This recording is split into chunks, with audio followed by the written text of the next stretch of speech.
I don't have to tell you that so far in 2022, the stock market has been extremely rough, down nearly 23%. And even putting that into more historical context, that is still one of the worst years ever for the stock market. And there's no indication that the pain is going to stop really anytime soon. If we take a look at the Fear and Greed Index, we are currently experiencing extreme fear, and that's never fun.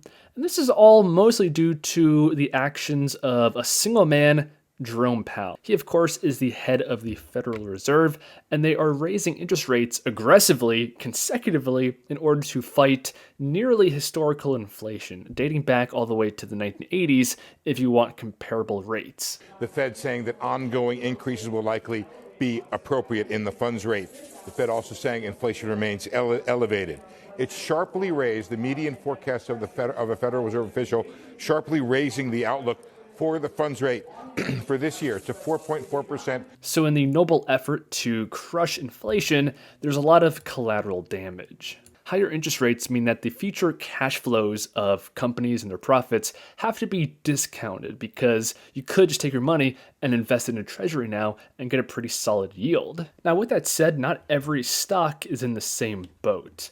The types of equities that are performing the best in this bear market correction are value stocks. So these are inherently low growth companies that have lower valuations, that are much more stable, and you can view them as cash cows. So think Coca-Cola. People don't really expect these companies to explode in value. They're not that speculative, and they're very predictable, successful businesses. And that's why during a downturn, they hold on to most of their value. So SCHD is down only 15% versus 23% for the rest of the market. And here we have the top 10 ETFs in terms of fund flows for September. The top few names are just basic broad market ETFs, what you would expect.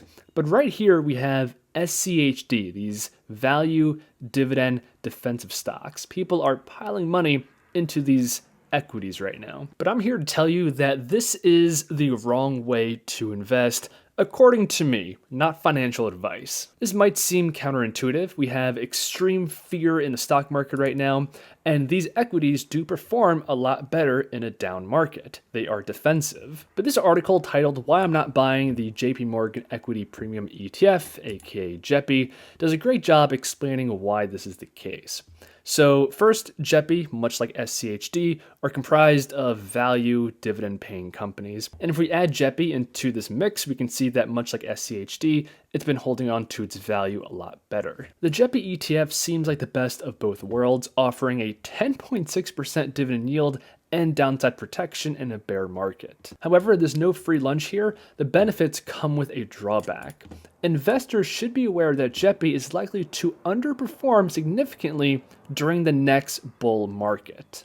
So to help explain this, in the dark blue here we have the S&P 500, yellow is VTV, which is a value ETF, and in this light blue is VUG, a growth ETF. So if we zoom in year to date, which encapsulates perfectly this bear market, we can see that the value fund has indeed significantly outperformed both the market and especially growth investments. So we can say definitively that value stocks do indeed hold up better in a bear market. They're a lot more defensive, and they usually pay a much higher dividend than these growth stocks anyway. But the point the article is trying to make is that eventually, once the extreme fear is gone, inflation comes under control, there will be another bull market. And statistically, we usually are in a bull market compared to a bear market. And in that situation, the growth fund is going to significantly outperform the value funds. Now, don't get me wrong, I'm not trying to say that growth is better than value or anything like that. They both have a time and a place. But the point that I'm trying to make here, my belief is that most people invest in these funds